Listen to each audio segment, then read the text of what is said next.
Assalamualaikum warahmatullahi wabarakatuh dan selamat pagi bagi kita semua. Yang terhormat Bapak Bakri, Sarjana Pendidikan, Master Pendidikan sebagai dosen Bahasa Indonesia dan teman-teman sekalian yang berbahagia. Puji syukur marilah kita panjatkan kepada Tuhan Yang Maha Esa atas rahmat berupa kesehatan sehingga kita bisa berkumpul dan bertemu secara daring atau online pada saat ini. Pada hari ini, saya Meryl Ludivina Pamulus sebagai moderator yang akan memandu kegiatan diskusi pada saat ini. Topik yang akan kita bicarakan pada saat ini yaitu mengenai menulis akademik. Sebelum diskusi dimulai, saya akan memperkenalkan anggota kelompok 3 yang akan menyampaikan materi pada saat ini. Yang pertama, Nurul Ayu Julia. Yang kedua, Aldwiana Firilinsa Barapadang. Yang ketiga, Arbi Remang. Yang keempat, Christian Gilbert Pureklolong. Yang kelima, Odila Sanggalangi. Dan yang keenam, Jonathan Juliando Yakub.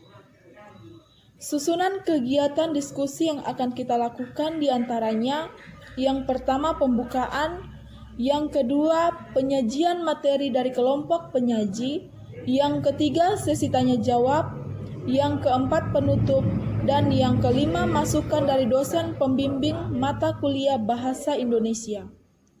Acara yang pertama yaitu pembukaan. Marilah kita mulaikan diskusi pada saat ini dengan memanjatkan doa kepada Yang Maha Esa. Acara yang kedua yaitu penyajian materi dari kelompok penyaji. Yang pertama akan dibawakan oleh Nurul Ayu Julia dan saya persilakan. Pengertian menulis. Menulis dapat diartikan sebagai kegiatan menuangkan ide atau gagasan dengan menggunakan bahasa tulis sebagai media penyampaian.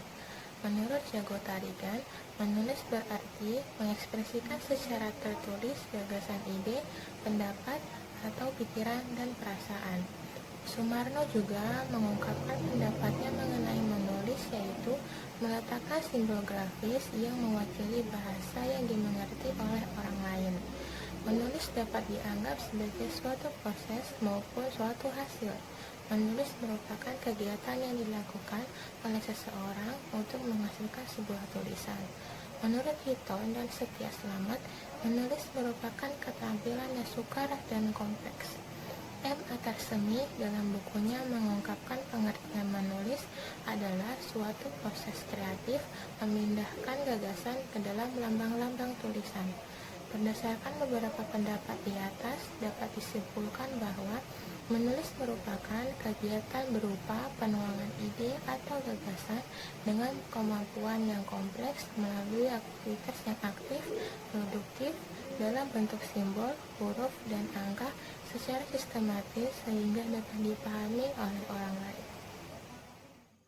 Materi yang kedua akan dibawakan oleh Aldwiana Firilinsa Barapadang. Saya persilakan. Selanjutnya jenis-jenis menulis. Yang pertama eksposisi. Eksposisi merupakan salah satu dari jenis-jenis menulis yang biasa juga disebut pemaparan, yakni salah satu bentuk karangan yang berusaha menerangkan, menguraikan, atau menganalisis suatu pokok pikiran yang dapat memperluas pengetahuan dan pandangan seseorang. Yang kedua, deskripsi. Deskripsi juga salah satu dari jenis-jenis menulis yang artinya pemaparan atau penggambaran dengan kata-kata suatu benda, tempat, suasana, atau keadaan. Adapun ciri-ciri dari deskripsi menggambarkan, menyatakan kesan, memungkinkan terciptanya imajinasi, dan banyak menggunakan kata sifat.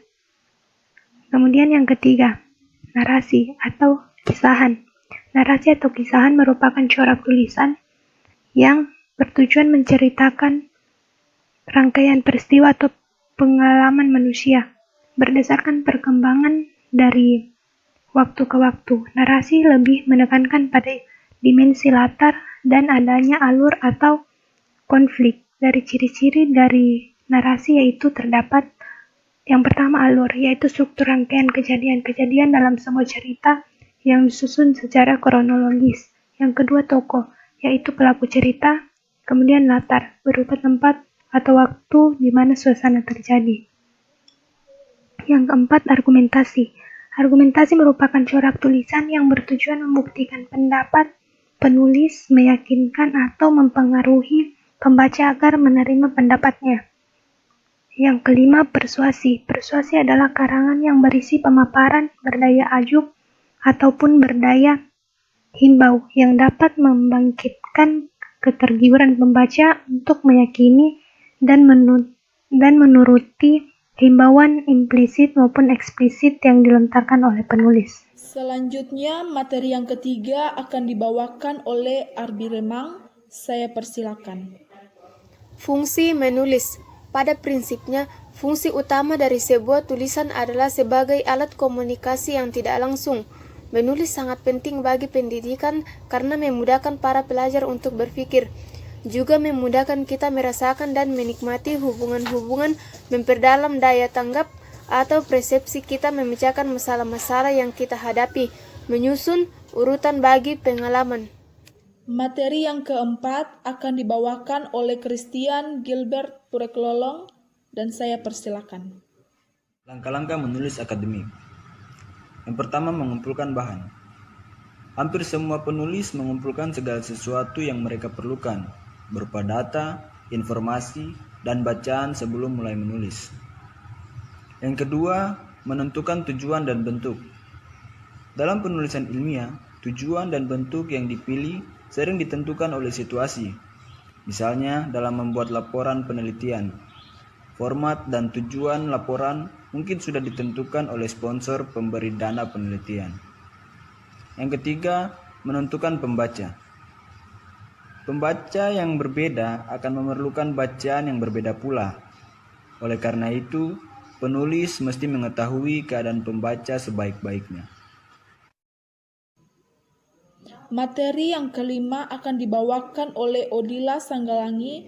Saya persilakan. Bagian-bagian menulis akademik. Secara umum, bagian-bagian karya tulis akademik dapat dikelompokkan menjadi 3 bagian, yakni pertama, bagian depan. Kita dapat menemukan sampul depan, halaman sampul, daftar isi, kata pengantar, halaman persalaman, halaman persetujuan, halaman pengesahan, halaman daftar label, daftar grafik, daftar lampiran, serta abstrak. Yang kedua, bagian tengah, meliputi seluruh isi karya tulis, mulai bab 1 pendahuluan sampai bab akhir. Misalnya bab V, yang berisi simpulan dan saran.